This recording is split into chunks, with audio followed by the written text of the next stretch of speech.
Hello everyone and welcome back to my channel for another episode of Started From The Bottom. We've completed our first season, we've just finished the summer transfer window, lots of players in and out.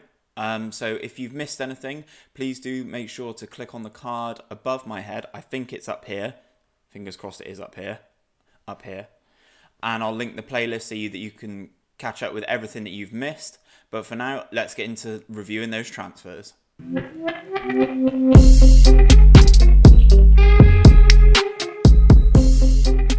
Okay, so here we are in the transfers section. First things first, I wanted to have a quick run through with you guys who has left the club. Long list, only one's retired, everyone else has gone on a free. So let's start with Andy Watkins. Looks like he's retired and become... Yep, looks like he's retired and become a scout. He's not great. Tom Richards has left. Has already been snapped up by Nat Witch. Vanarama North. Fair enough. Fair play to him. Jordan Simpson also gone. Didn't really feature for me last season. 3 appearances, 1 goal. Centre back Matt Bauer has also gone. He's already been picked up by Dulwich Hamlet by the looks of things. He played 3 times for me last season. Was like super cover basically if everyone else got really hurt. Ryan Clark has left and has become a manager. Who else we got? Frankie Artis, who has just left. He had several opportunities to leave the club during the season. A couple of different clubs came in for him, but he just didn't want the contract, and now he's got no job. Ross Stern has also gone. There's just better out there than Ross Stern, even though he is natural in both of the roles that I actually play. Matty Whichlow, did bring him in last season. It just didn't really work. He only played twice. That's a mistake on my part, paying his wage the whole season. Dan Ball has gone as well, only because I think there are better left-backs out there, definitely more physical left-backs out there, one of which I will show you that I've brought in soon. Matt Bevans, again, another right-back cover. He's gone. Adam Mann, obviously, he's just not good enough for this team, especially at this level. Completely gone. Jack Batten is a surprise to some, I guess, that Jack Batten's gone. Still hasn't found himself a club yet, but looks like he will do. Chelmsford, Wealdstone and AFC Telford all interested in his services. Played quite a lot for me last season. Let's take a look. Yeah, 17 appearances. I saw the 0 there and I was like, what? Yeah, 17 appearances. Sam Chaney, also someone that I brought in last season. Didn't really cut it. Didn't really make it into the team. He was just cover. And given the emergence of Noah Chilvers, basically didn't really play in that position. And then last but by no means least, Joe Rains is gone as well. Predominantly he's gone because he is a fullback and has 5 tackling and 7 marking, which is just not good enough. So there we go, we've done the outgoings. Now I know the bit that you're all looking for, the incomings. So as you can see there, a smattering of higher league talent and some of the Premier League's best clubs. Some of these guys further down here, basically, predominantly they've all come from Man United, I think. First person that I picked up was Connor Stanley. Natural in this winger position that I need. Really good stats, good natural fitness, really good determination, good technique, good passing, decent first touch, but that can be worked on. Good dribbling, good crossing. He's come in, he's rated at a 4-star. I'm really happy with this guy actually. He's played a little bit for me in pre-season so far. He's done okay. Ex-Birmingham, ex-Manchester United, as I said, got released by Manchester United, so I picked him up. Rafferty Pedder, again, he's just a bit more cover in the centre midfield. Has actually got a little bit more about him in terms of passing, long shots and first touch than Sam Chaney, who I let go. Again, it's just cover. It's another body. It's what we need. I have a feeling it's going to be a busy season with lots of cup competitions. So I need a slightly higher level of player in some of these spots. I definitely need to work on him off the ball, though. I didn't realise that was a 4. And then moving to a defender, Calvin. I'm just going to call him Calvin. He's coming from Leicester, 20-year-old Nigerian, can play centre back and can play left back. really good natural fitness, good strength, 6'1", so he's good height, good jumping reach, decent heading, decent marking, decent tackling, good technique as well, good positioning, good teamwork, all around decent centre back, valued at 105k. So you know, if he does demand interest and I have to sell him, hopefully I could be looking at a decent value with Calvin. Then up next is Brad Burton, right back. As you've seen, I let Reigns go. This guy's much better than Reigns. He's got those 9s and 10s in attributes that matter for me with regards to tackling and marking and heading, first touch. He's decent at passing. He's got a couple more mental attributes that I'd appreciate as well. So a little bit more in the anticipation, better positioning, better teamwork, that sort of thing. Also nice and physical as well. He's come in from Aston Villa. The Messiah returns. Noah Chilvers is back.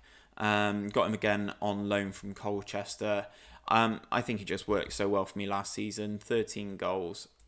Let's have a look at his career stats. So yeah, last season, 15 goals and 6 assists. Sorry, in 35 games. It's just what we needed. So Noah Chilvers is back in again. I can't remember how much of his wage I'm paying. £500 a week. In comparison to some of the other players that I've brought in, that's not a lot. So I've used my feeder club as well. I've brought in Lee Connolly, a Scottish guy who can play either central attacking midfielder or he can play the advanced forward that I'd quite like to play. Decent dribbling, good first touch, good passing, good technique, good composure as well. Something I always look for in a forward-thinking player. He's listed as an exciting young prospect who isn't far from the first team, so you know he could get some game time this season. And another centre-back, another defender even that we've brought in is another Nigerian. So Joseph Alowu, let's go with that. A 20-year-old Nigerian was released by Arsenal, was on loan at Cork City last season. A really good heading, marking and tackling. Big fan of this guy. 6'2", good jumping reach, decent pace. A lot more than mental attributes if you compare him to someone like Alex Hartridge last season. So I'm hoping that he can really do a job for us in the centre-back position. As I said, he's rated at 3.5 stars, but I've really improved the team this summer. Lots of high calibre players coming in from former Premier League clubs. Now, here's one that I'm actually really excited about.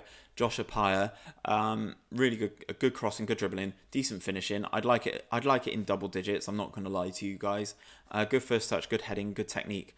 But the main reason I got him is because he is a natural in that advanced forward role that I really want to play. He's a little bit quicker than Brunt. Got a bit more strength, you know, good natural fitness, really good composure at 14. That's amazing at national league level.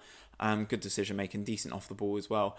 Really happy with him. Could still improve. Valued at 91k as well. Didn't pay a penny for him. Coming in from Leicester City. It's been really good for me in pre-season so far. So 5 appearances all told. 5 goals, 1 assist, 2 players of the match. So hopefully he can kickstart in the league season when that begins. Another centre-back here, Deshaun Bernard. Again, he's very similar to the guy from Arsenal. This one's coming in from Manchester City. Looks like he's at Manchester United even. Ex-Chelsea, ex-Manchester United. Obviously didn't play a game for either of those two teams. Good heading, good marking, good tackling. Again, really good positioning. Good concentration, so hopefully he can actually read the play a bit better. Good anticipation. Really good jumping reach. As you saw in the FA Trophy final, I conceded 2 set pieces. I'm hoping that this kind of player with his 16 jumping reach can just be there all the time, winning these headers. 16 jumping reach, 12 head-ins, 6'3". I think he's just what we need. We have another central attacking midfield. So Roberts I've let go back to Northampton. Didn't want to keep him again. Now Northampton are actually in our division. Good dribbling, good first touch, good long shots is something I want to improve a little bit more on in that sort of area of the pitch. At least peppering the keeper at the very least.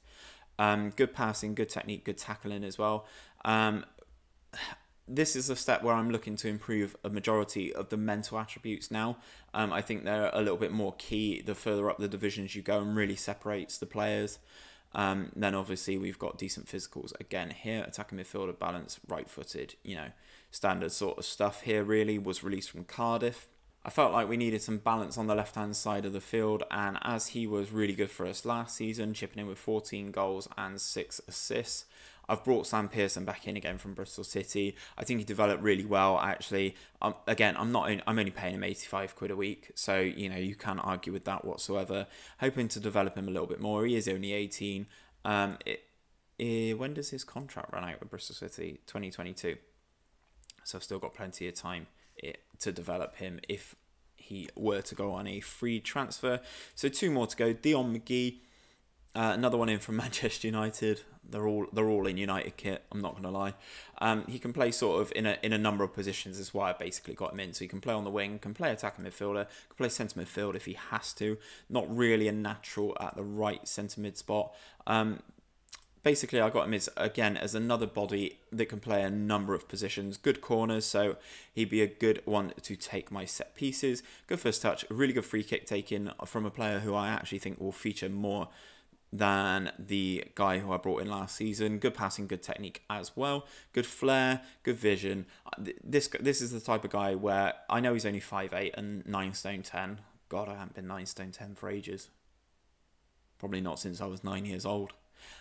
Anyway, he's got all the attributes to actually set up the play. His potential ability could go up to a 4-star player. I'm happy with this. Again, 19 years old, valued at 59,000. Not paying him a great deal again. And the last one, everyone, is our left back, Jordan Zamora. As I said, this is more what I'm looking for in a fullback. Good technique, good tackling, good marking, good passing, decent first touch, can actually dribble and cross the ball, unlike Dan Ball, for instance. Good work rate, good vision. You know, these are more sorts of the stats that I'm looking for. Yeah, okay, he's not going to win all the headers at 5'8" with 5 jump in reach, but I don't need him to. I need him to be a front foot fullback for me, who, you know, my fullbacks actually do get quite involved, and, you know, having been released from Bournemouth, I thought it'd be crazy to not pick this guy up. So if you go into my squad depth report, you can see here, it looks like we've got some good options in basically every position. Pearson there, as I said, looking at 3 stars in every position. Chilver's sort of setting the bar a little bit higher. Stanley as well with the 4 stars, but defence is really where we shine this season, I'm hoping. We've got 3 or 4 really good options at centre back. Actually, this is probably the area where we're deepest. Having conceded 40 plus goals last season, it's an area I really wanted to tighten up. So I've got some good options. 2 good left backs, a decent right back with Ashley Harper in the secondary role. The area I'm kind of lacking is in goal. There was a guy that I really wanted to bring in, but he decided to choose Luton's under-18s over me. I mean, I get why you'd go to a bigger club. Luton are in the Championship. Not throwing any shade at Luton, but I'd like to think that, you know, a player would want regular first-team football, which is what I was offering him, rather than a breakthrough prospect. But there we go. And I'll just run you guys through pre-season before we get into this first game of the season against Fylde. So started off against our affiliate at home, lost 1-0 to Sunderland. Not great, not the worst. I mean, they are a League One team at the end of the day, so you can't complain too much. And then played Stafford, won 4-0. Decent goal scorers again. Josh Apaya doing quite well in that one. Then we played Cheltenham again, same as last season. Drew 2-2. I think this was a late goal from them. 89th minute. Tavon Campbell. I'm happy with this. You know, these games are about rotating, getting everyone fit. Then we played Hampton and Richmond, who are a Vanarama National League South team. Hammered them 8-1. This is the sort of difference in our team now. When we played Hampton and Richmond last season, let's have a look. 7-2 in the league. Okay, maybe Hampton and Richmond weren't very good. 7-2 and 4-1. Okay, maybe it's just Hampton and Richmond that we're really good against. And then last but by no means least, we just entertained Wolves at Twerton Park. Again, a late goal, costing us victory against a decent Premier League side, if you look at this. Jimenez, Jota, Neto, Moutinho, Johnny, Adama Traore playing. They put out quite a decent team. I wouldn't say it's their full strength team, but decent team nonetheless. We pushed them really close.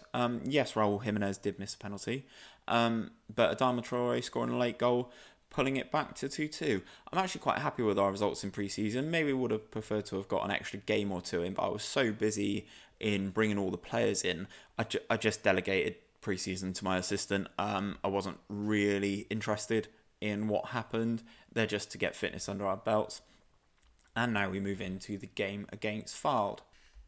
Okay then, so here is the team to take on AFC Fylde in the first game of the season. I'm sticking true with Ryan Brunt. You know, anyone who scores that many goals for you in one season, you can't really get rid of him, can you?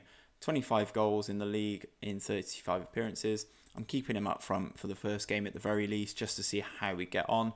So McGee and Connolly will be taking up the first two attacking midfield spots to start. I'm interested in see how Connolly gets on.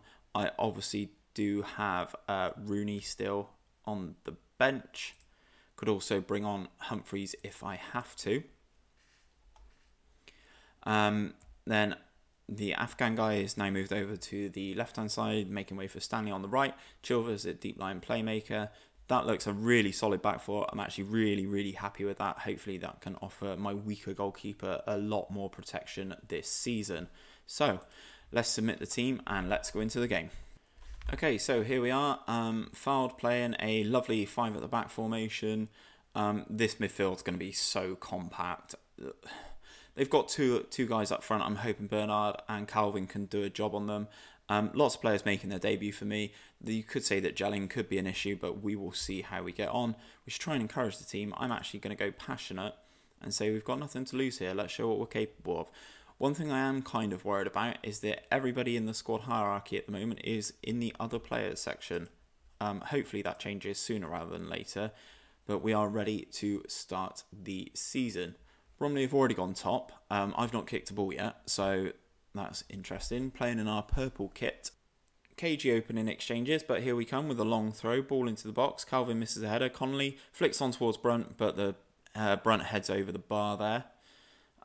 Not really testing the goalkeeper so far with any discernible shots on target. We seem to be doing well in the possession stakes, having a couple of shots, decent amount of shots, but we still seem to be missing the target. There we go, first shot on target. Why would you need to see that? That's not a highlight. Who cares? Calvin playing really well on his debut. So we get into half time. It's pretty balanced, but we've not really tested the goalkeeper. We do appreciate their efforts. Let's say we've been the better team. I actually think we have been the better team. And in the attack, I'm going to say calmly, there's no pressure on you today, Ryan Brunt. Brunt seemed motivated. Happy days. I'm saying there's no pressure on you, Ryan Brunt. There definitely is pressure because I've got Apaya ready to storm onto the pitch in probably like 10 in-game minutes if you don't actually make an impact. So we've got another corner here. McGee swings it in. Danger area. Strike. Initial one's blocked. Out to Stanley. Still got the ball. Holding it. Bernard has a strike. That's an unbelievable goal from my centre-back. Don't know why he's hit that from the edge of the penalty area, but we will not argue. Stanley sets him up. As you can see, first shot's blocked. Stanley gets the rebound. He is completely unmarked. Good strike. Edge of the penalty area. Keeper should probably do better there. It's kind of almost at him, but we will take it nonetheless. Old teammates setting each other up. Who'd have thought, eh? Right. Let's let this highlight play out, and then we will bring on Apaya. Another long throw into the penalty area, causing them difficulties. It's 66 minutes. Let's make that change. Let's see what Apaya's got that Ryan Brunt doesn't. I'm happy with everything at the moment. Connolly's not actually done that much from what I've seen, and neither's Dion McGee. But McGee is good for free kick. So, I'm in a bit of a catch-22. I'm just going to make that one change to start with. Let's see how we get on. Two centre-back pairing is playing much better. Left-back's got a knock. Okay, fine. We will take him off. He's already been booked as well. So this is where the ability to play in a couple of positions helps my team now. So I can actually move Calvin to left-back and bring on another centre-back there. Happy with that. Move on. Second sub of the game. 10 minutes to go. still ticking along nicely. Seem to have grown into the game a little bit more. We're demanding more of the team. Everyone seems relatively happy with it. Still got the ball. We win the header. And Stanley can break. And let's see what he's got. And he strikes it, and that's miles wide. Don't forget, everyone, we are still in the National League. Try and close this out. Massive win away at AFC Fylde if we can get this done. And we have. Unlikely source from a shot from outside the penalty area of my centre-back, Deshaun Bernard. But who's complaining? Not me. That's 3 points away from home. Buzzing to start the season. We're going to do more than appreciate their efforts. That was really special, lads. Nobody gave us a chance, and we won. You played magnificently. Congratulations. So, although it was only the first game of the season, oh, love that. Got first place Bromley up next, buzzing, followed by Barrow. Oh, the table's all changed, so Bromley are not first. They're actually below me now. Oh well, doesn't matter. Interesting smattering of results across here. Barrow losing to Solihull Moors. A couple of draws. As I said, that's a massive win for us. Northampton actually got relegated, so they're a massive team in this division, to be perfectly honest. It'd be interesting to see how we get on for the rest of the season. Okay, so that is the summer transfers wrapped up, and the first game of the season played out where we secured a vital 3 points in what could be a very difficult season for us. I am obviously optimistic and trying to get us promoted again. How realistic that will be, only time will tell. But thanks for tuning in, and we will see you for another episode soon.